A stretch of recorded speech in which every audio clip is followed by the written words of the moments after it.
Orks have taken a dive, but we're still alive. Whoa! Welcome back to WAAAGH Tactics, WAAAGH Wednesday. We're here with the stats, the facts, honorable mentions, and of course, top player coverage. You do have the notes today. So it's time that everyone has finally realized that the great green WAAAGH was over-tuned, over-nerfed, and over-beat down. Now, as much as we, as an Ork community, appreciate that this has been acknowledged, we also wonder what took so long and how did you guys not realize this sooner? With that being said, let's look at the stats and the facts. So we have, don't worry, this is live. I see you guys. Shout out to you guys with this, everything going on. 36% win rate. I will interact with the chat. I know you guys got a lot to say. A lot's been going on. You guys can express how you feel here. It's all good. You know, just because you guys got critiques doesn't mean that you're complaining or anything like that. So, but you could complain to the point that you are a complainer, though. So there is a fine line, of course, in real life. Shout out to the weird boy. Whoa, yeah, Flynn. And of course, if you guys ever do want listed advice, we have Facebook and Discord. And then also, if you want it from me, if you're a channel member, either do it in the actual Discord channel link, or in the Facebook, you can message me as well and show me you're a member. But with the stats and the facts, as for how the Orks are doing today, do I have another mic? Let's see. I don't think so. No. There's no mic. Sorry. Someone was saying there's going to be I'm going to complain about the complainers. That's funny. So let's look at, and let me know if my audio is still all right, because shouldn't have anything else around here. Let me, there we go, just in case. All right, but thanks you for that heads up. So let's look at what's going on here. We have a healthy amount of players this weekend with 35, but even though we only have a 36% win rate. Now, everyone else, is this good now? The mic should be good now. You know, everyone is finally realizing that we're in a tough spot. We took some hard nerves, and that the stuff that we were complaining about is very valid, and it was something that we could kind of anticipate. Sound like I'm in a closet. That sound was working earlier. All right, I think we should be all right now. Yeah. All right.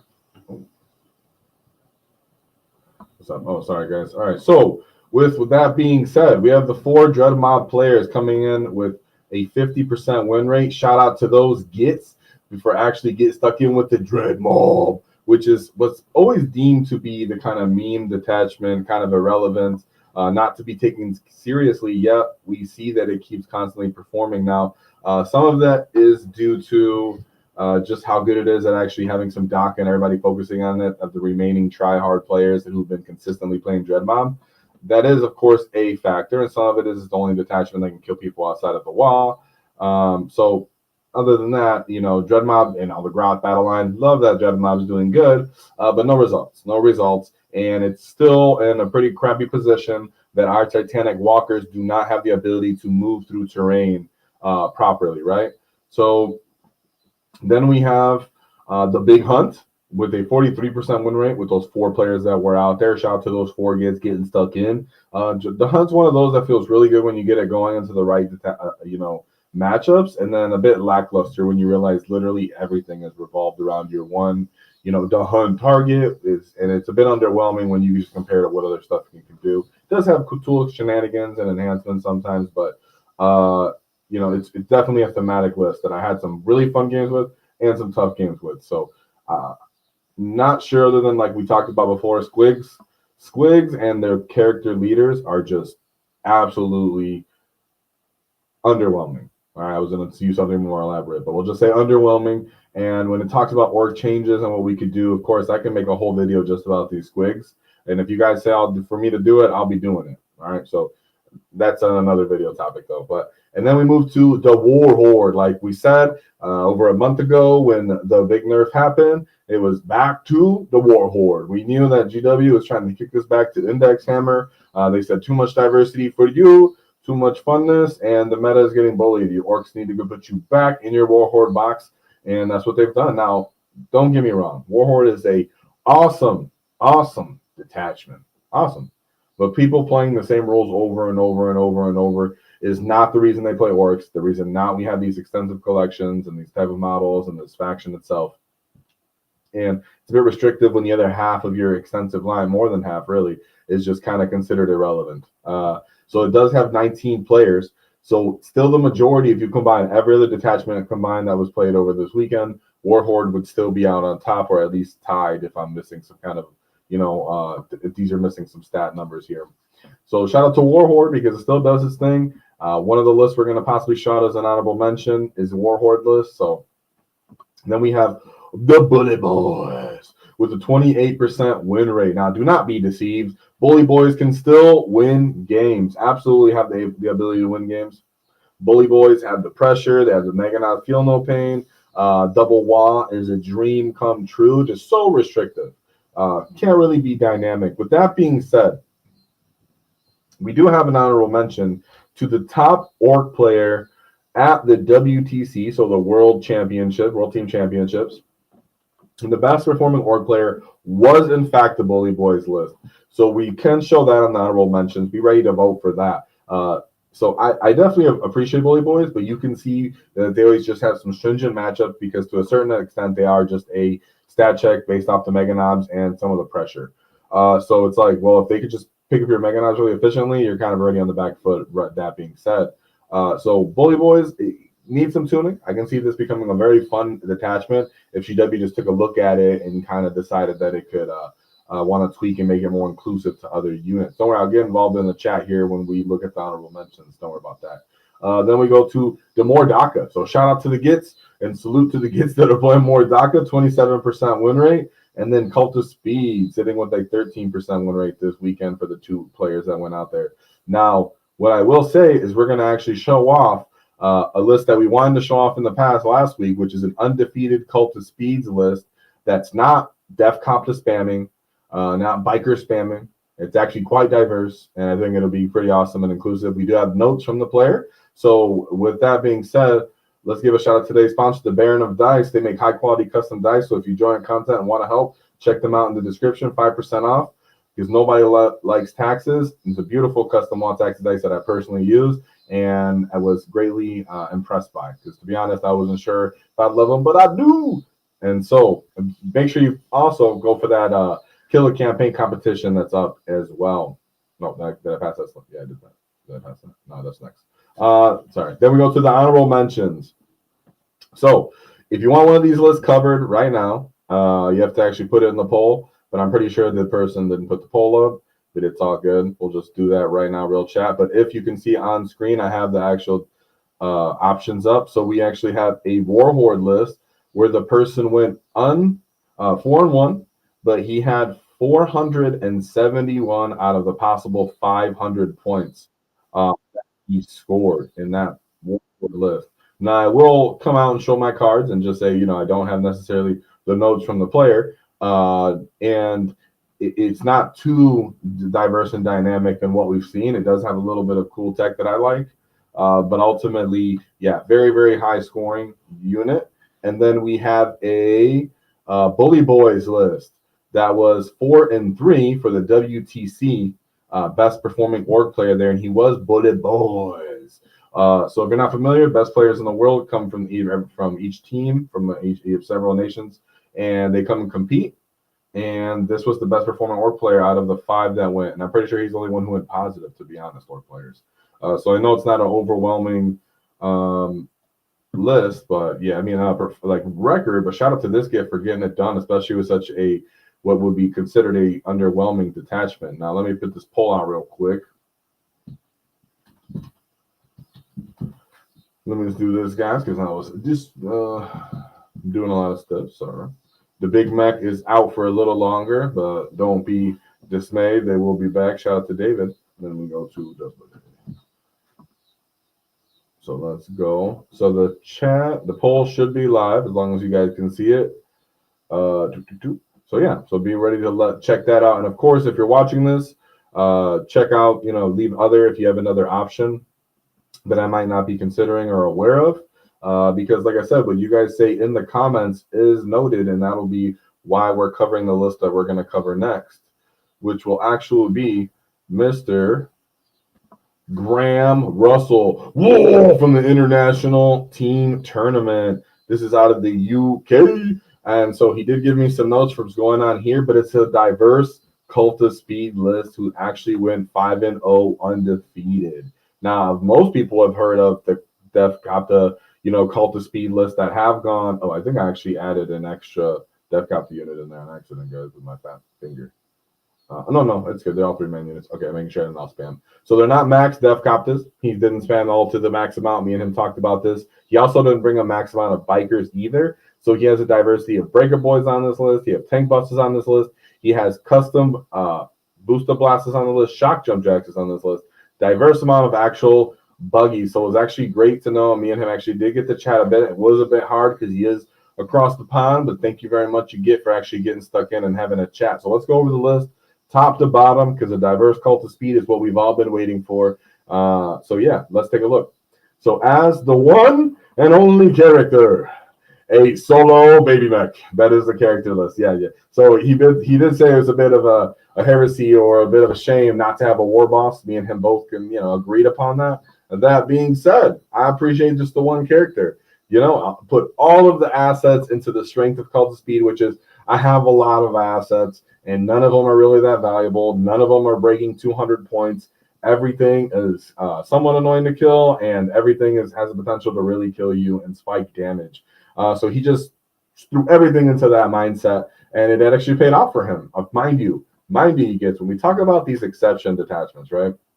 What I mean exception is, of course, the stats and the facts back up that Warlord is the top performing, and any other YouTuber telling you that that's what you should do and it's the most proficient and it'll work, they're not wrong. They're not lying to you. And I'm also not exaggerating or being bombastic to you.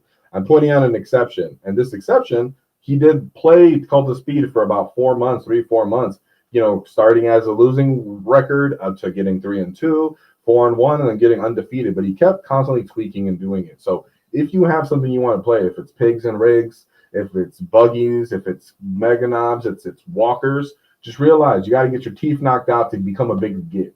All right. So I just wanted to say that before we get into this list, because I greatly appreciated it. I've been getting my teeth knocked out with Cult of Speed myself. So we have 3 trucks, which I think is a good break point. And how he breaks this down is he puts 2 Breaker Boys, each with as SWAT teams with the flash kits themselves.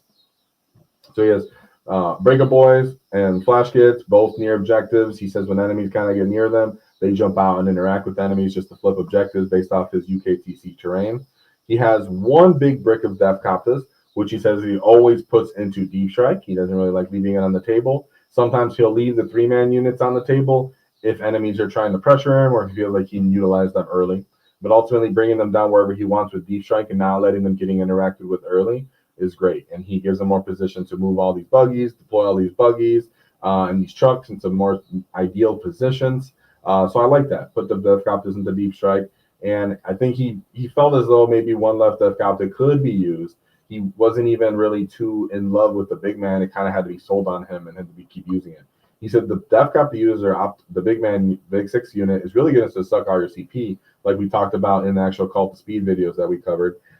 So he didn't love spamming them to 18 max, but hey, we love him here in Wall Tactics. Then we move to his 2 11-man units of Gretchen. He said one of these Gretchen was, of course, for his home, but then the other one for he put in reserves. So he'd have his Defcopters reserve, and then he'd actually have his Gretchen in reserve.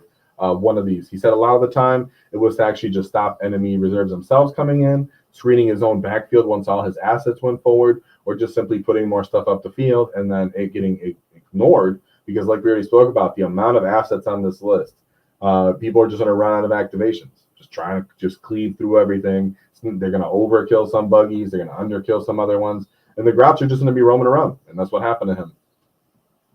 And then we get to his actual buggies list, and we spoke through all of these, and I was in agreement about all of them and kind of caught off guard about how much I appreciated some of them. So let's start off with the custom Booster Blaster.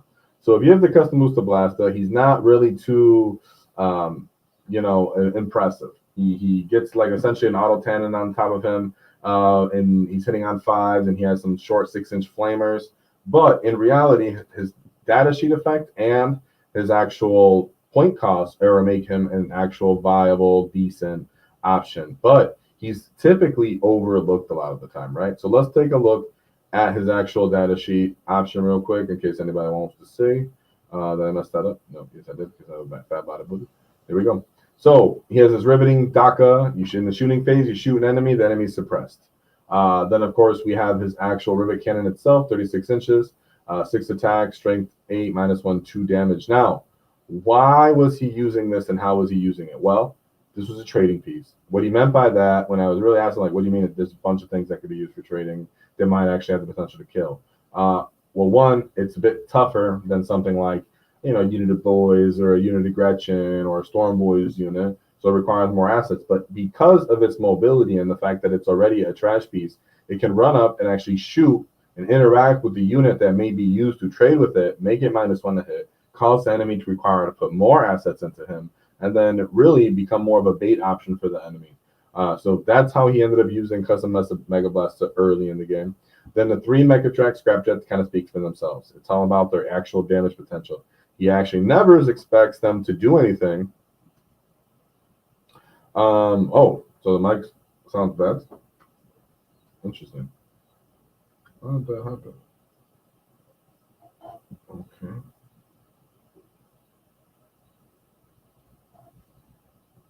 Yo, yes, it said the mic still sounds bad. How was that? Okay, and then well, let me know if it still is. Okay, then we go. Oh, no buttons, no nothing. Yeah, still sounds like you're in a closet. How the heck? This is the whole time still.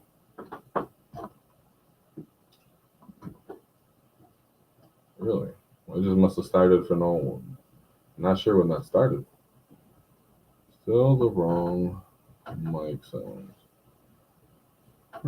Let's see.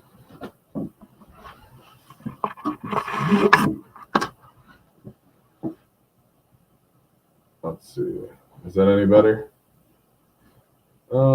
We can hear you fine, but the audio is off in some way. Yeah, that was odd. Okay, because that was working right when I started it up. I just did mic check. Whatever you touched. Okay, I unplugged what you thought I touched. So hopefully it sounds better now. Okay, cool. Let's get back into this list though. If it's bad, I'll readjust again, but I think I got it. I might have tapped one of these when I was moving stuff. Okay. That being said, Megatrack Scrapjet. Boom, yes. My big mech is overseas and working. So shout out to my big mech. It's not the mic. Oh, okay. So we have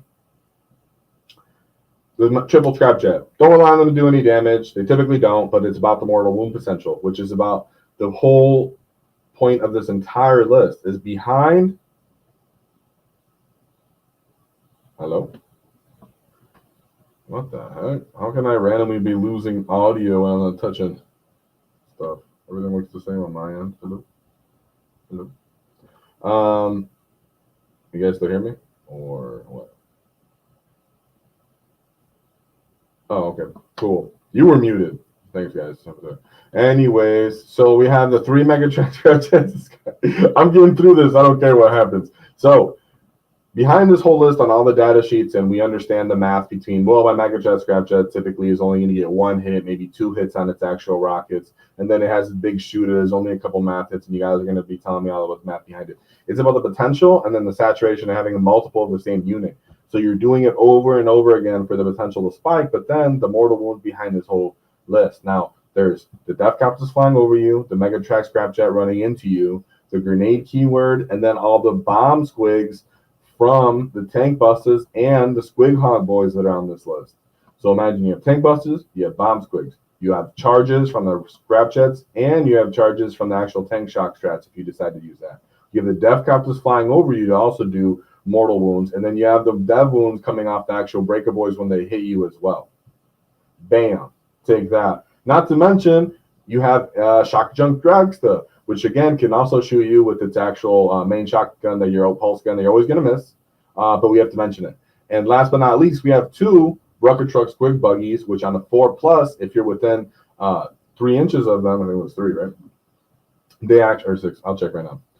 They do, on a 4+, they do D6 mortal wounds, right? So on this list, just the possibility of all of this damage is what he was really kind of falling back on. He goes, I understand, and it's 3 inches. It is okay. He goes, I understand that it's not reliable or consistent, but because I have redundancy and I'm just consistently going for it, dice just end up going my way. And then I also have a bunch of 3 damage on top of it everywhere, right? Then we talk about the shock jump Dragster. Now, personally, what I'll say about this is he doesn't have infiltrators, guys, which worries me. If you're playing on GW and you play on a search and destroy or something like that, and you don't know what's going to be on the terrain on your mission pack when you show up to the event, if you don't have an infiltrator of some sort, that's where shock jump Jax will also feel good. Now, would I put infiltrators on this list? Possibly. You just end up having to just drop a buggy or 2, but he felt like he really appreciated having even more buggies and redundancy, right? So the shock jump Dragster, he appreciated for his ability to get around the field. He always likes having it. He can threaten the enemy's backfield at any time, on top of just dropping the deep strikes whenever he wants. And he agrees, just like we all do in the chat, that you're going to miss your shots every single time with the shock jump Dragster, but it's the hope and dreams. Now, I will tell the truth here. I have killed 1 Gene Stealer character with my shock jump Dragster at an RTT, Promise on Gork and more, and that was fantastic. And then, as we spoke about, 2 tank busters. Now, what he actually does with these tank busters is he sticks both of them inside of 1 truck, and then he babysits that with his Warlord. The Warlord then pokes that, and that unit runs around shooting all that rocket damage downfield on very thin, narrow lines of fire. So while you're pressuring the enemy with all of these scrap jets, all of these death copters, buggies, other trucks with SWAT units running up the field, then you also have this truck that's sitting around and peeking the corner of the tip of its bumper, and then it's shooting rockets, 10 D3 rockets downfield, and then if you're within range, the pistols can also somehow get to you, right? When you're probably not pistol range, but still, I had to mention it. So he said a lot of the time in a lot of matchups, he was killing so many elite infantry with this. With Death Guard, he pretty much mentioned like 4 or 5 different units he killed with it when I go over the list notes. And then last but not least is War Bikers. Now, I did ask him, I said, so what's up with the lack of bikers, man? What's up with that? And he said, well, basically, it's really hard to hide their profile. And he agreed that the meta is just straight able to kill 3 wound units all over the field. So everybody's well equipped, well geared to just picking these guys up if they're exposed at all. And then once they lose assets, they pose no threat at all. Unlike a buggy, where if it's damaged, it's not bracketed, it can still do its thing. And then you can still just have redundancy of more of them and still have a smaller screen to move around. So a little bit smaller units. And ultimately, he just felt like he didn't want more bikers. And the more I play with Kult of Speed, I agree. I started off with 3 6-man, full max units, and then slowly have been dwindled down as well. And so after conversations, I was like, man, I feel for that. So ultimately, this was Graham Russell's list, and he does have some notes. So let's get into his actual path to victory, because I got lost in the sauce of those audio sounds. So if you're still here, thanks for bearing with me in the chat. And you guys, I was like, man, what's going on here? That was hideous. Sorry about that, Graham Russell. I thought it turned off in the middle of our stop, and that might have ruined the watchability of this because of me. I hope not, because people need to know about this. So you have to leave extra likes, guys. Sorry, I never asked for likes. You might have to leave extra likes because I ruined it so bad. So let's talk about his first matchup, which is Death Guard, Champions of Contagion. So we have Biologists, Putrefiers, double, and then a Foul Blightfawn, followed by Lord of Contagions, 2 of them, Malignant Plague Casters, 2 of them as well.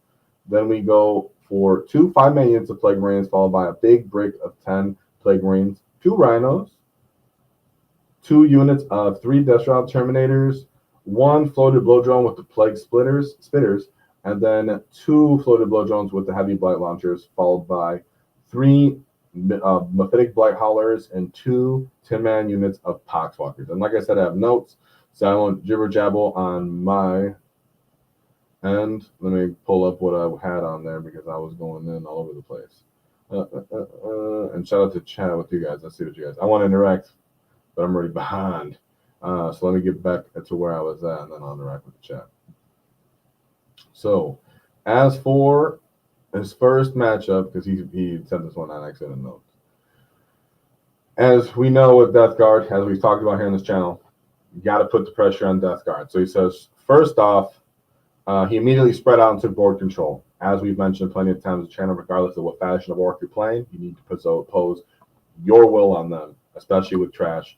So he cleared his poxwalkers with, of course, his small chaff units of buggies because he just pushed everything out. He said that every game that really he just overwhelmed his enemies with threat saturation, and regardless of a Death Guard unit being, putting a contagion on his units, he was like, it's fine, I got someone right behind it, you're going to kill that buggy anyways, I'd carry on. And so then he said, once he killed all of those poxwalkers, his tank buses popped out and started showing off what they could do, but still from what's inside the truck, right? So he's peeking the truck, shooting it out, and then just kind of hunkering him down. Then we go down to when he actually started to score. He said, honestly, I was burning him on primary because the enemy could just never really get to the midfield. Mind you, all of these Death Shroud want to stop and deep strike and then charge into 6 inches. But if you're pushing all these trash buggies that he has or small Death Cop units behind them, mind you, you have reactive moves. So while he's trying to respond to you, you can still be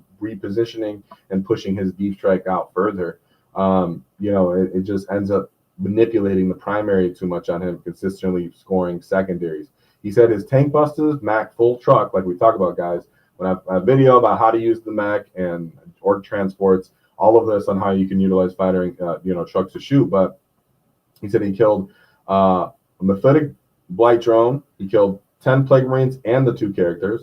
He killed 3 Death Shroud and a character and 2 Foul Blight haulers and a 10-man Poxwalker unit, all from that truck unit with the mech.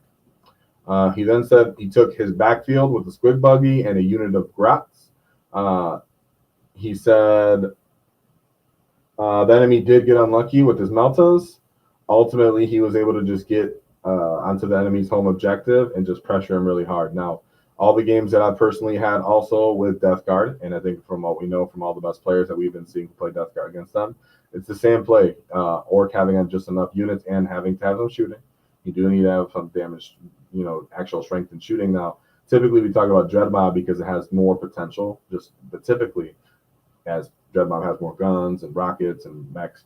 In this case, he was using the buggies, the mortal wounds coming from the buggies, and stuff like that to actually get all of his kill abilities off. And he just said, hey, I know that it is not reliable, but it's just so much of it just going off. So he said he was also killing his enemies while he played, guys. So don't get it twisted that he was just getting manipulated and beat down, having the tank busters, having all that. The breaker boys. He was putting damage on people too. So then we go into the second matchup, which was into the Necrons. You had Luminor Cesaris, Orkin the Diviner, Hexmark Destroyer, Overlord with Transcendent Shroud, Plasmancer, Technomancer, and then another Technomancer. Love Nekron on the list. A 10-man unit of Immortals, followed by a 20-man unit of Warriors, 1 5-man unit of Deathmarks, 2 3-man units of Scarab Swarms, 2 big bricks of Canoptic Wraiths, and then 3 Doom Stalkers. So very much, I put this forward, you try to kill it. When you try to kill it, I respond my whole army, and you're typically dead. But in this, and that's typical Orc case. But in this case, he got to play the game. So he said against Necrons, he said he had to work a bit harder, because the bricks were a bit hard to deal with. But he was able to kill one by turn 2 already, and he had typically just pinned back the entire enemy army. So as that Wraithguard unit was coming forward, and he was just chipping away at it with mortal wounds, with damage 3, with all of his assets, he was able to just kill one of the units already by turn 2, and everything else was pushed back. But ultimately, he was still behind going into turn 4. So he ended up getting a challenger card and flipped the score, which he said he's turned to 29 points on turn 4 and then 26 on turn 5. He said he thinks he still had around 1,200, so 1,200 points left on the field, and he essentially tabled his Nekron opponent. So the Nekron player, knowing that he was getting pinned back, fully committed, clearing him off, from the pressure, getting into the mid tables and scoring big. But then ultimately, there was still enough juice left on the Cult of Speed list to table his Nekron opponent, and just still end up racking up on the scorecard at the bottom of the game. So typically, Orcs would be the ones doing that to Necrons. So quite crazy to see that being done to them. So let's look into his third game. With that being said, so love seeing that because I hate Necrons personally. You know, we all have our factions that we like to beat up on. That's me. Then we move into his third matchup, which was against the Space Wolves, the Saga of the Beast Slayer. So we have Bejorn, the Fell-Handed. Yeah, this time I didn't mess up his name, huh? Shout out to you guys. Chaplain with jump packs, Logan, Grimnar, Ragnar, Blackmane, Ulrich, the Slayer, and Wolf Priest. I don't know why I randomly started talking like that. So we have two 20-man units of Blood Claws, followed by an intercessor squad. One 10-man unit of Jump Pack Intercessors, a unit of Fen Region Wolves. Three 5-man units of Scouts. Was that three? One, two, yeah, that's what I thought. 3 and 5-man units of Scouts. A Wolf Guard Head Taker and a Wolfen with Storm Shield. So the new Space Wolves are on the menu. So let's see how that ended up going with our Git. He said, so going into the third game into Space Wolves, it was a close game going into turn 4 with the score, but killed so much of his army, he didn't score any turns by turn 4 and 5. He was very sporty, and he said his tank had shot a truck, his truck full of tank buzzers had shot a unit of Blood Claws and whiffed and only killed like 4 of them. But he had realized he had rolled his saves, giving himself +1 to save because it was the old target, and he allowed him to re-roll the whole process. And in the re-roll process, he ended up killing 12, which is when we talk about the kind of swinging nif potential of this list. Should always be mentioned, right? That's why you have redundancy and you have so much consistent units, and you have to be on your P's and Q's to have multiple targets laying down fire to the same targets, and having the screens and making sure you have a CP save, because he said ultimately Dev Cop save most of the CP because you can whiff, and ultimately he did whiff, but the player had been playing incorrectly the rules and decided to allow it to be re-rolled, which is typically the most honorable thing to do. And so that case, that was just enough to continue the swing that had been already started and to finish off that unit. He said in that point the game wasn't in doubt. There was a little bit of doubt left just because the unit was still alive. He had already killed so many of the assets that he still felt pretty confident. So in that case, having so much blast, so much rockets, damage to high strength, great trading pieces, he was able to pretty much just dog it out with the Space Wolves and overcome really these big Blood Claw bricks and the Wolf Guard with the Storm Shield, and Wolf Guard Head Takers and the Wolfen with the Storm Shield. It's because you're not just relying on one of the things, you're relying on 3 phases at this time to do damage, guys, right? So typically you're like, well, my shooting sucks, and if I get close to this unit, I die. And if I charge this unit and I whiff, then I die, or he has other assets to help fight, and I can get interrupted. Well, in this case, you're shooting, you might spike, then you charge, you do some dev wounds. Well, it's like, well, in this case, maybe I whiffed on fighting, but you already lost half your unit, and I might not die, and on next turn, I'm still going to fall back, and you still stuck with me.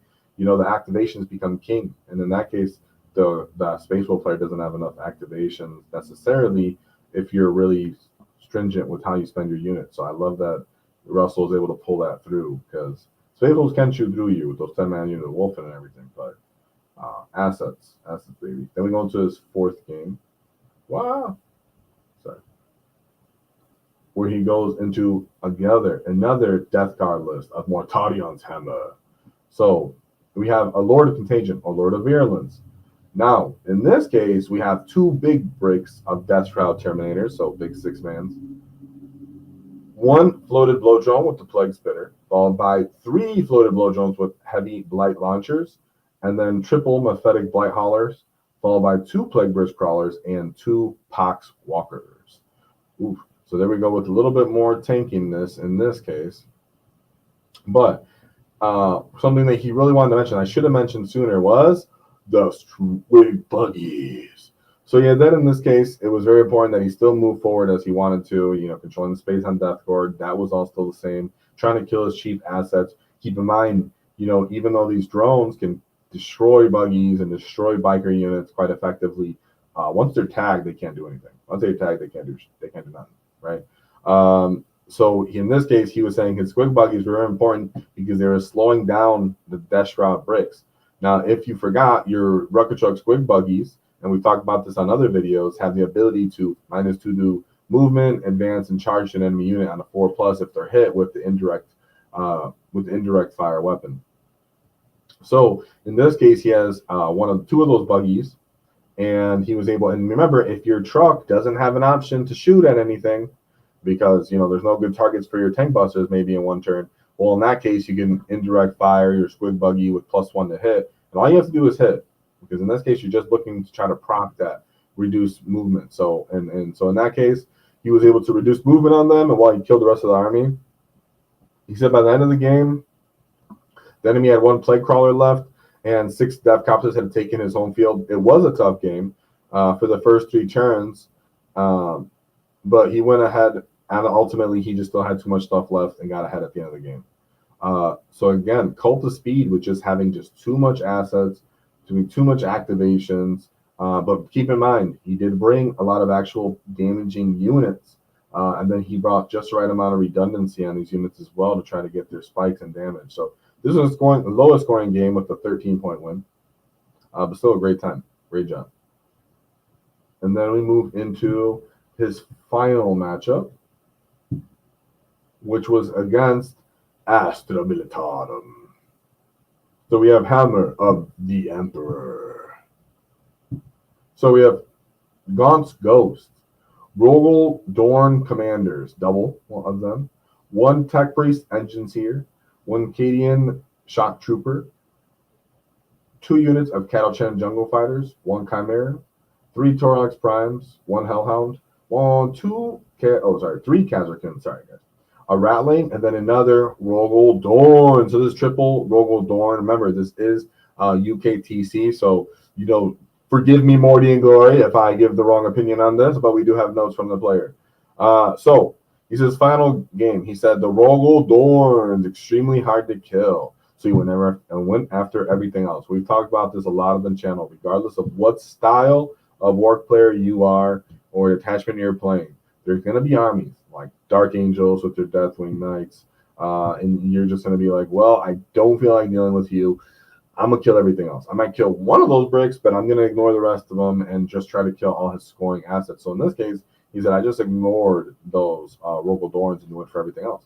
He said he did try to the enemy did try to jail him with Rattlings and Kazarkin, but it just traded badly ultimately into him, right? So he might have ran up, killed a buggy, but then losing all those Rattlings and all that stuff sucks. Now, if someone tries to just pin you in with your Cult of Speed, as I've considered not having this. Now, there are armies that I will not having infiltrators, but there were armies where I will say the caveat is if they do get the initiative on you, they can punch through some of your units and then and hit multiple units and be able to consolidate again and touch another unit and kind of hold you back. But ultimately, the whole point of that, like World Leaders, for example, right? But the whole point of that is, as long as you have put just your chaffy kind of bad units in the front, if the enemy did commit to you in that kind of way, how Russell says it is, they're losing more points than you are for when them trying to take the initiative from you. And then in that case, they have no more screens, they have no more chaff assets to score their secondary sometimes, and then you can just continue to keep doing your game plan up the field. So with just having so many assets like this that are just proper toughness, proper profile packages defensively, and then having just enough damage, it means that even if they try to jail him, he was able to punch his way out and still have good trades. So that's what the guard player tried on him. It didn't end up working because that was one of the questions I had too. So in this case, he said after the enemy did that to him, he was able to go forward so quickly that he started to pin him back, and he limited him to 15 primary the whole game. So really, he killed everything else on the army besides the Dorns. And ultimately, in the end, when the truck got destroyed that had his tank busters, the tank busters were still able to get out safely and then run up and still try to fire and kill stuff. So ultimately, he said the enemy did get big points with challenger cards, getting a big sweet swing at the end, but that didn't help him win. So ultimately, he ended up overcoming the Astra Militarum list by killing all the assets, ignoring the Rogel Dorn, and then late in the game, charging the Rogel Dorn, hoarding it in place, not letting stuff score on him, and just holding out to the end, even though the enemy was taking big chunks of flesh off his green skin. So shout out for the Red Ones. Whoa, his Cult of Speed went fast. Now, as for his, what his opinions are, as we conclude this real quick, he said overall he's very happy. He can't see any obviously changes. He's glad that he's now committed to the 6-man unit of Copters. So even though you'll hear online, people will say you have to use a bunch of max units constantly. You know, me personally, I'm just using 12 as well, but I'm using two bricks currently. But as you see for him, he's just like, hey, I'm fine with just one unit. It costs a lot of CP, hard to get kind of working sometimes. I like just having more stuff, which is great. He said ultimately he's been running it for singles for a while, and he's going to keep running it this weekend, so keep a lookout for that. So the big key here is he's consistently scoring and able to destroy a lot of the cheap, trashy enemy assets around the field during the game and kind of choose his interactions. So I'm definitely into that, definitely excited. And if you only own 9 Coptas, you can make that work too, he said. Just run 9, one big brick, and then a 3-man, or just kind of mix it up and get some reps in based off yourself. So shout out to Graham Russell and his Kult of Speed. So one quick shout out again for what the list is. We have a mech, 3 trucks, 2 units of Breaker Boys, a Dev Copta, 6-man unit, then 2 3-man units, 2 5-man flash kits that go with the Breaker Boys in the truck to act as a SWAT team, 2 units of Gretchen, 1 for the home, 1 for the reserves, a custom booster blaster for early game trading, mega scrap jets for damage spiking potential, mortal wounds, multi-phase activations, just getting stuck in there. Rocket Shug squid buggies or possible slowing, possible mortal wounds, moving their way up the field to just be more stuff that's moving up the field to try to get enemy activations out of them. Scoring, remember all these buggies have 3 OC. Shock Jump Dragster for repositioning. You'll never actually kill something with your precision unless you're me, then I guess I'm a lucky get. Then we have 2 Tank Buster units, both went inside of 1 truck, which was poked by the big mech to be used to actually lay down suppressing fire and damage the enemy units. His MVP, most vital, important unit on his entire list. Remember, we've covered that. You should be using that. Mechs, that's one of the gifts that I say you guys use wrong. Check that out. Top 3 units you use wrong. I think mechs on the baby mechs on that list. And then we have a minimum size Warbiker unit, which I've personally been sold. Fine, I won't bring as many bikers on my Cult of Speed list this time. Now, that's only because the meta currently is so tuned for killing 3 wound units.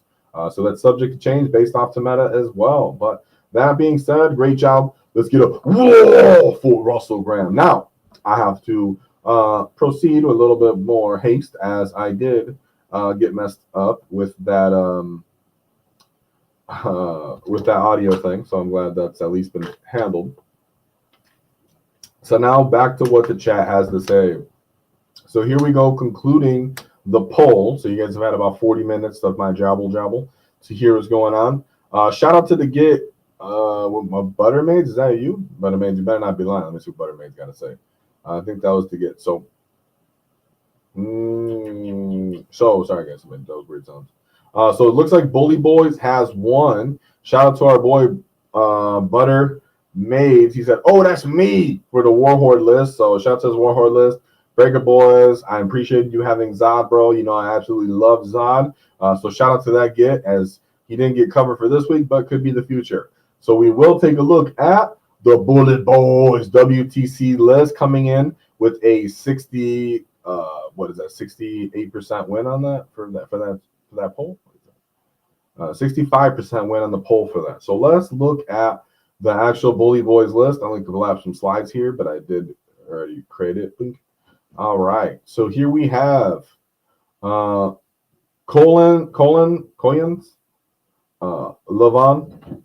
Lovan from Bulgaria. So here we have the Bullet Boys list that was the best performing orc list at the WTC.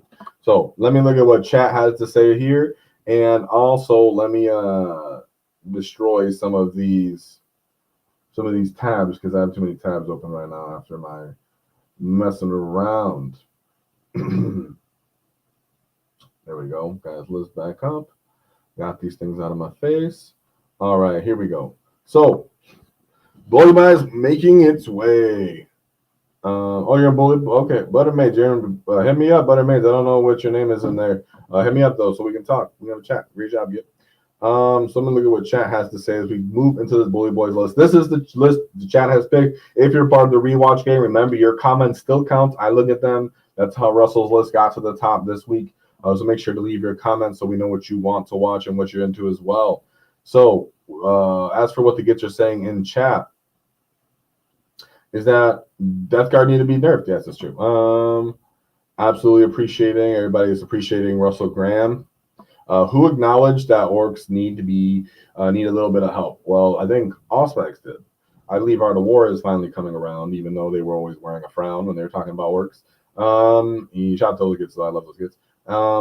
And probably a few other channels I think that we've heard just around there that people just kind of mention here and there. Not too many people are going to like be too erratic about it or too passionate about it, because typically orcs are just kind of seen as like, well, we're just happy to be there kind of guys. But I appreciate the acknowledgement. But you know, yeah, there's a lot we could say about that, but that's maybe a video for another day. So what else is going on here? We have the wish list coming out this Friday. So remember, 2 days. The wish list is coming out. So leave some comments if you want something you think that orcs should see in the future coming out. Shout out to Blake. What's up, Jake? Blake? Whoa! Shout out to the live chat. So if you guys see anything you guys want to, you know, kind of mention on the wish list, be sure to do it on the video after this. I mean, in the comments after this video, in case I kind of forget it, right? What's up, Jank? Love that get. Oh, and let's get those likes up. Yeah, especially after my audio messes up, guys. Ooh, this video might tank pretty poorly. So thank you for that, Jank. Now let's go into the best performing orc player. Now, guys, I'm not even lying. Now, I'm not going to show all the orc players because I don't, you know, we don't got to talk about people who were going having a hard time. I appreciate that they even took orcs to their teams event, to the World Teams event. So I'm happy about guys getting, you know, staying stuck in that. But I will say, just doing the double check here real quick. Yeah, he was the only list to be a winning orc list, guys. So he was the only orc list to end with a positive win rate out of the whole WTC from the 5 orc players that were there. So yeah, let's look at this list. I appreciated it for what it was. It has some nice tech pieces, some things we talked about also, and I'm still keeping up with the chat, so don't worry, you get. So let's get stuck in. We have, starting off, a Beast Boss as the Warlord. Now, not that it matters absolutely at all, but I personally always love making my War Boss the War Boss. And I mean, the Warlord, the Big Mac in Meg. I'm the Warlord in Mega Armor, right? Come on now, right? Oh, I have an extra big model that I use and stuff. Sometimes I even try to give him 2 wounds just because I'm a fathead. But Beast Boss with Ed Stampa is great. Now, keep in mind, order of how everything's being activated and abilities is just because, let's say I've targeted a monster and I've started to fight and I've selected my Snagga boys to fight first and I did 1 wound, we'll just say. That doesn't mean that I get to, or more than half damage or whatever, doesn't mean that I now get to activate his data sheet, his enhancement ability as if he was wounded more so, right? It has to be wounded from something else in order for that to be started, because it's all the same activation. So it doesn't matter if you choose your character or your unit first itself, because it's all just simply 1 activation. So that's why you do need some DACA or some grenades or some bomb squigs to actually make sure that you can actually get that off. Then we go into for Ed Stampa. But man, that's the only, and me personally, right, you guys, because you guys have watched the videos about the Bully Boys, and I've still been coming out with that. Me personally, I really only like the Beast Boss in Bully Boys when he has Ed Stampa, right? Yeah, so like we said, if they're below starting strength, they do reroll the 1s, but I'm saying you have to first lose some damage first from it. It doesn't matter if you activate with your Snagga unit, like start rolling them out first. Ultimately, it's all the same 1 activation. Don't mess that up. Then we have the Beast Boss, just without any enhancements, which is fine. 1 War Boss, a War Boss in Mega Armor with the Teleporter, which is personally, arguably, my favorite part about playing this detachment is the Teleporter enhancement, because finally I have something cool that I can deep strike. I can ingress. I have something really cool that I can actually deep strike, ingress onto the field. It wants to fight. It's kind of durable. It feels absolutely like advanced charge. It feels absolutely good to kind of use that. It can act as a quick response force. It can just act as I'm just pushing this kind of the field kind of force. So ultimately, love that unit. Always going to pay for it. Then we have another War Boss in Mega Armor, followed by Zagra Wartsnagga. Now, some people question me about my Zod love, and I might be a little bit biased. But we've talked about Zod constantly on the channel since Index, and when I mentioned the Bully Boys video on how to use it. You need to make contact and kind of cross the field a lot of the time with that Zod unit, because everything else is kind of slow and trying to stage up too much. So you will and you might commit an early wall with the Mandos and the Zod, not necessarily turn one all the time, but an early wall in general to kind of have the momentum and pressure so you can bring in the Mega Knobs, so you can move other stuff up the field. And I just love my Zod, to be honest. So he's a high-level tech piece with using mob 20-man units swing around the field and such. Then we have two 10-man units of boys because you love sticky in this unit. You need something else to get into skirmishes with, throwing grenades around. You will find yourself wanting to throw grenades, and sometimes these units don't have them. Beast Snaggers don't have them. Then we have 3 trucks, followed by 1 minimum size unit of Gretchen, and of course the big unit for Zod. 1 Mando unit. He did bring the Breacha, the Rocket, the Burner, and the Power Claw. Then we have 3 Mega Knob units. Now, something that I just want to point out here that I've mentioned as well, that you can, in fact, run Mega Knob units without a character in Bully Boys. I have constantly stressed this when talking about Bully Boys as well, that it's a theoretical and a possibility that you can do because you're really just relying on the wall, and all the strats are really already kind of enrolled and wrapped around this keyword. So if you're going to re-roll hits anyways, well, hey, I can do it with this unit. And it can feel good. It becomes a better trading piece. It becomes a better early game piece. And in this case, he just put 6, and you can put him still in the truck like that. Boom, just 6, no character. Fine. Another 6-man on the teleporter unit. Fine. And then another truck gets the 5-man unit with a character, right? It could be something like that. So I love that he ended up bringing that because he does have 2 6-man units of Mega Knobs and a 5-man unit, all of them with twin kill saws, and then Storm Boys. Now, people always ask me, twin kill saws or power claws?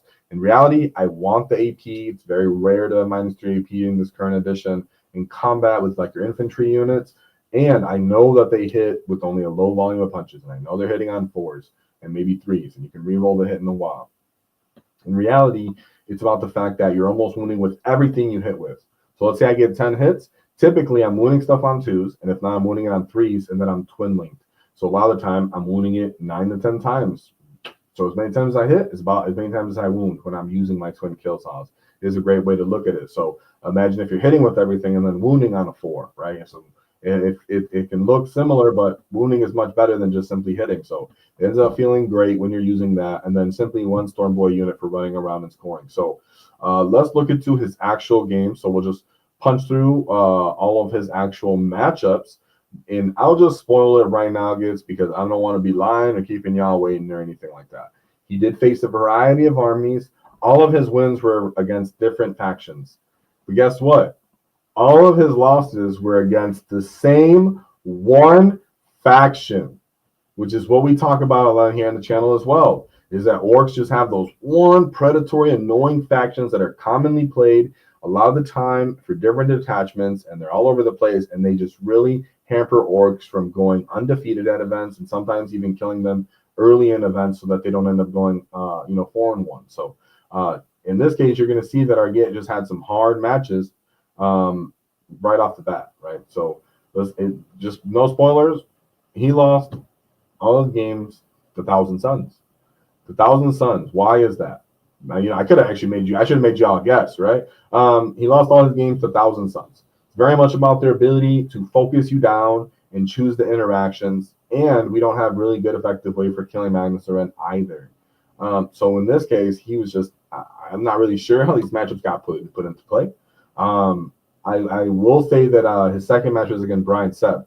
Brian Sepp is literally one of the best players in the world, and literally top 3, maybe top 2 best Orc player in the world. So losing to someone the best Orc player in the world who's playing a hard counter to your detachment is nothing to scoff at. So it could be that deliberately these teams that he was going into knew that his army would do bad into Bully Boy. Would do bad into 1,000 Suns, and that's why it was. Now we rely on having some kind of durability, but even with our 5-up Feel No Pain, we're getting melted by the dead wound potential and that kind of shenanigans that this detachment could bring, this army could bring. So we have a Demon Prince with Zeech on wings, Magnus to red, triple sorcerers, and then sorcerer and Terminator armor. 3 minimum size units of rubric marines, 1 big brick of a scarab occult terminators, a Zangor enlightened with fate caster bows, 3 of those units, and then 2 units of Zangors.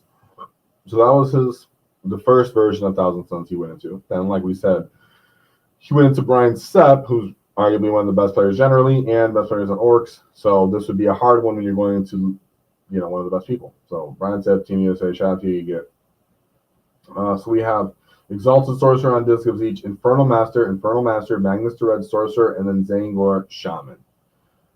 Followed by 4 bricks, 5-man units of rubrics, 1 Chaos Rhino, 2 Mutalix Vortex Beasts, then 3 of the Zangor Enlightened Fate Caster Bow 5-man units, and then 1 Zangor Enlightened unit as well. Keep in mind, I'm pretty sure Brian ended up getting top 25, maybe top 10. I don't remember exactly, somewhere in there at this event overall. So that kid was on fire, and he's an actual Orc player, which is. I think I clicked too much into it, guys. I got too excited. Yeah, there we go. That's fine. Yeah.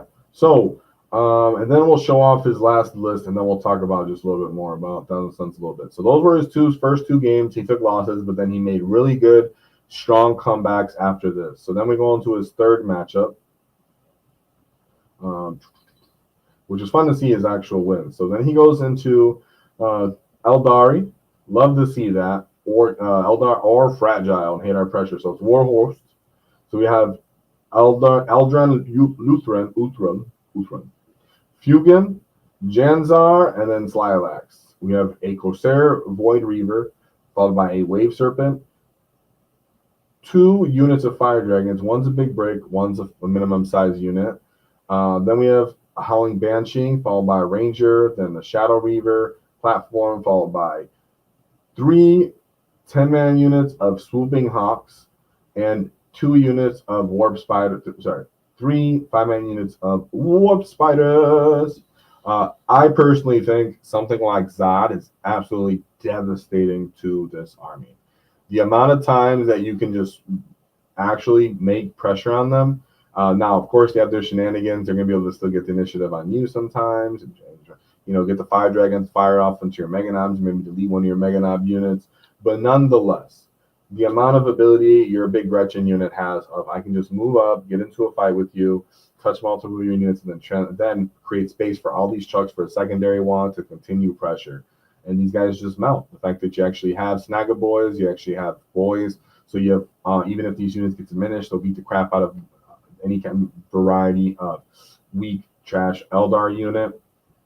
And Eldar hate this sort of pressure, so he has Mandos for infiltration, followed by Zod to follow up and in there, and then follow in with a bunch of Mega Knobs and Snagga Boys, or simply just pressure forward, not even declare the wall. Let the enemy try to come out to play and then declare a wall immediately when they've given you some assets. Clean up all their chaff scoring assets or immediate skirmish assets. Have the wall sit on that durability you have living from it, like your Mega Knob unit that has a Fional Pain that doesn't have a character, but it's holding its Fional Pain now this turn, and your Zob unit.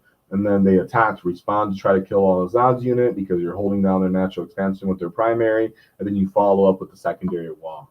So I can very much see how that would be very, very beneficial and strategically good team choice to go into Eldar. So shout out to that. Love running over some Eldar. And exactly, the hard times make you a better player. Whoa! That's actually true. That's why I tell Orc players, just keep running your Orcs, because when I started, man, I was short on it. I was getting my teeth knocked out a little bit too and getting frustrated. But when you start winning with Orcs, it's just the key switches, and you just start winning games in ways only Orcs do. Very rewarding.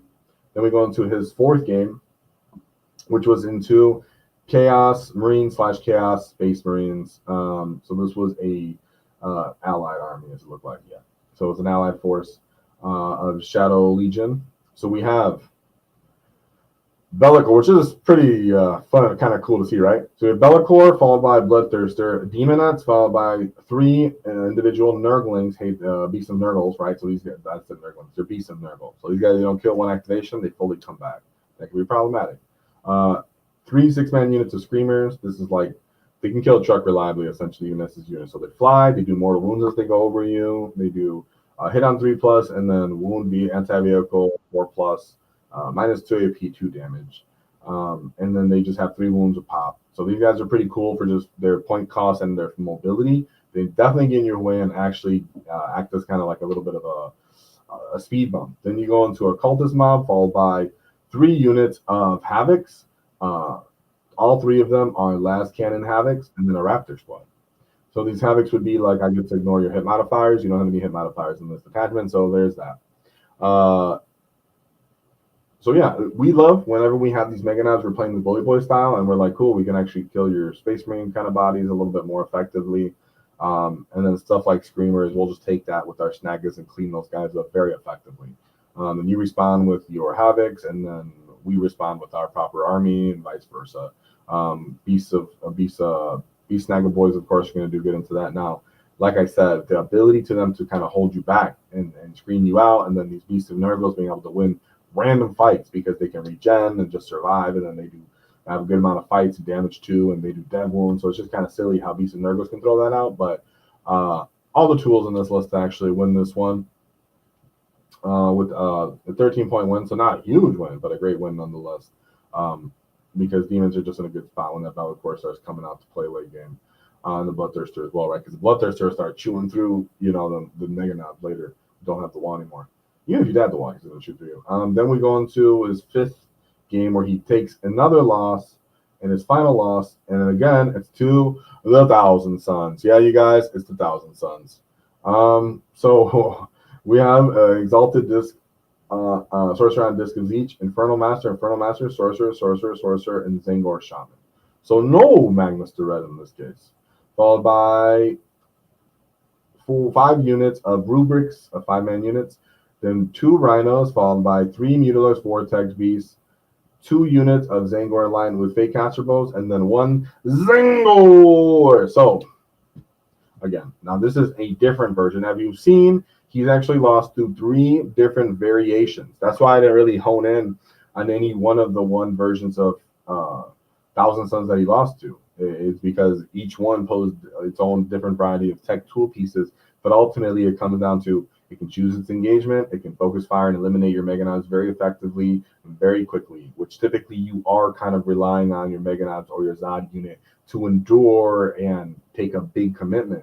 But in this case, they'll take a big commitment and then they'll get out of the way. And you'll be trying to make contact. And here's the thing about your Bully Boys list is Bully Boys wants to make contacts across the board because it's not really that good at killing, right? You're not as good as Warhorde. So it's about making contact with everything. Like we were talking about with Eldar, you can make contact with all that stuff.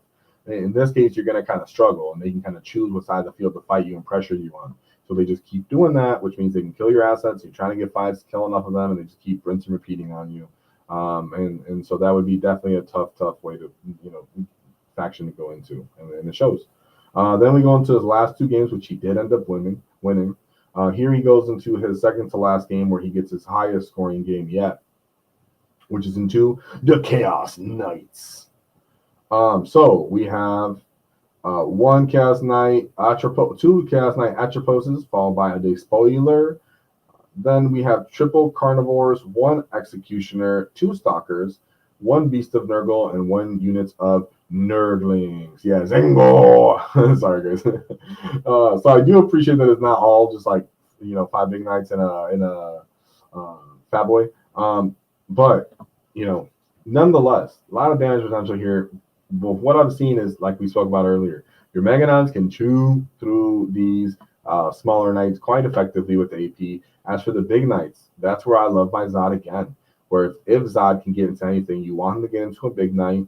Big knights are going to be stuck, just kind of stepping on them, not able to move through well, auto-seeing the big knight as well, not picking them up too effectively. And so it's not necessarily, well, I have to kill this big knight.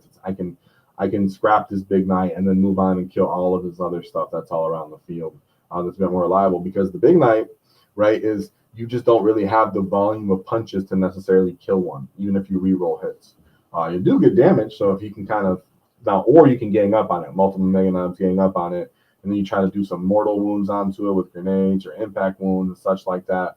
So you could take it either way based off how they give you, but since these Atroposes are kind of short range, they're going to kind of move into Zod's range, in my opinion, in some of those games.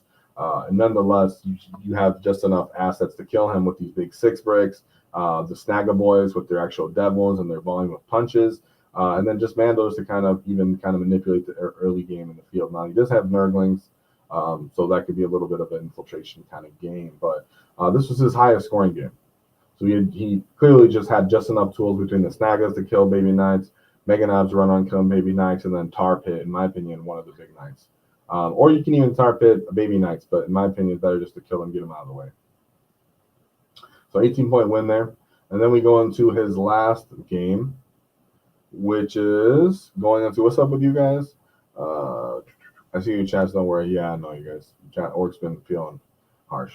Then we go into his last game, which is against the Leagues of Mini Marines. So I think they changed. Did they change it then? I don't think so. So you have Iron Master, followed by Iron Here Champion.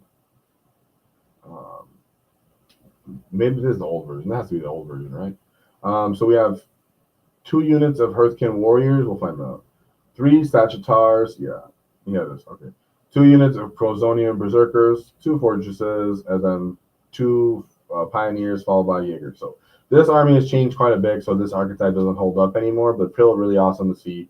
Leagues of Voltan like to move forward with their scouting, create like a wall of their tough transports and little battle line that can combat squad. You run into that, and they kill you with their tough assets, and then their tough assets can survive, hopefully, your like diminished punch. That's again where I say Mega Knobs having -3P is a huge deal. Another army that has a bunch of 2-up saves, Armor of Contempt, and if you just have -2 AP or -1 AP, you can just whiff. And so I do recommend just bringing the twin kill saws. You're absolutely blending those land fortresses and stuff like that. So I love it. Brad, happy that he took out that W again as well. So that's to end off his 4-3 go with the Bullet Boys, where he had several of the hypothetical or list units that I preferred or mentioned in the Bully Boys videos that I've talked about. It was great to see, right? Because this isn't something you see often with Bully Boys, whether in singles sometimes or in other versions of teams. Just because he's using the stuff I mentioned or I like doesn't mean that I think this is the automatic only way to play. Don't think that way. I'm just saying it was nice to see that the way I understand and express Bully Boys was expressed by our lad across this pond as well. So shout out to you, Koyan. So we have 1 Beast Boss at Ed Stampa, another Beast Boss with no enhancements, a War Boss, followed by 2 War Bosses and Mega Arbors, 1 with the Teleport, followed by a Zagrat unit. So we had both Snagga units being led by the Beast Boss, a Boys unit being led by a War Boss, another War Boy unit just doing whatever boys do for sticky, 3 Chucks, 1 Super Gretchen squad followed by Baby Gretchen, Mandos, 2 6-man units of Mega Knives and a 5-man units of Mega Knives, all with twin kill saws and 1 Storm Boy. My hypothetical opinion is he took a 6-man and the Teleporter War Boss, put it into Deep Strike. He took the 6-man, put it in the truck, and he took the other 5-man and put a War Boss on it and put another truck. That's my opinion. Easily, you could be playing hopscotch where he puts one in a boy unit in the truck, then he jumps it out, advances onto objectives and tries to sticky it, and then he puts a different unit in the truck, and then he moves that up the field. So totally possibility here on how he ended up running that. Really nice to see. So shout out to that lad. Can we get a whoa for the Bullet Boys making a play again? Because I absolutely think you can win games with Bullet Boys. It's just a bit rough. So let's see what Jack has to say. One more time before I log off. I went a little bit over time, but that's all right. That's all right. Yeah, Zod's unit does a surprising amount. I'm glad you feel that way, man, because most people, and this was the Alter Orc player list that we have on the honorable mention. So if you guys want to see his list, write that in the comments. But yeah, dude, I'm totally sold on Zod. Check him out on the channel. We have many videos on him. I absolutely love my Zod. And it's nice to see Bully Boys list. We weren't expecting it, right? What else do he got to say? Yeah, the War Boss and Mega Armor, Teleporter. What's better than according to the table and feel like you have Mega Knobs and Snaggas? I don't know, right? I'm struggling with my Orcs a lot. Still showing up my greenskins, though. Well, now you can see that it's, kind of a consensus that we're in a tough spot. Hard to, and even though, and other, little videos will express this, and I'm sure people will agree with me, Orcs are a high ceiling, low floor army where Orcs players can do very, very poorly or do very, very well based off the pilot's individual and their path to victory. So it has its learning curve. It's one of the hardest armies to play in 40K. So don't feel bad if you're struggling.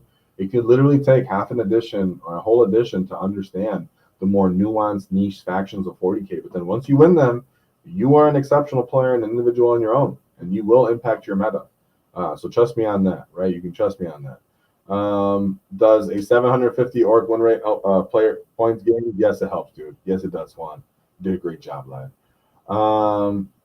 Let's see what else you guys do. Weenus, you're a genius. I don't know who Weenus is, but that's not me. Whoa! Yeah, what's up? What's up, Jay Hugh? Nice to see you, get. Been playing through 10th edition, started in 7th edition back then. Nice. Yeah, where we go is ebbs and flows, bro. You know, we all have our style, especially though it gets we've been playing for longer because you have your preferred style, your preferred units, your preferred methods. You won't let go. You know, one of my gets, he'll never, shout out to Frank, never stop playing with 5 Terminators on any of his Space Marine leads. He doesn't care. He'll go 4-1 at events, 3-2 at events. He's like, I don't care. I'm keeping my Terminators. No, shut up. I'm not removing them. I'm like, all right, dude, whatever. So I get it. That's the caveat too. I know you gets out there. I know you guys that don't like that old school players. So yeah. That being said, one thing to keep in mind, we have the wish list coming up Friday, 2 days from now. So I'm compiling my thoughts, trying not to rant and be too upset. Of course, leave a comment. Let me know some wish list ideas that you guys wish we had. Of course, leave a like because I did flub that audio earlier, which might make nobody watch the video, which means I might fail at life at this video right now. So, hey, it happens. But there's always one thing to keep in mind. It's don't cross our wall because we'll knock your teeth out. Whoa!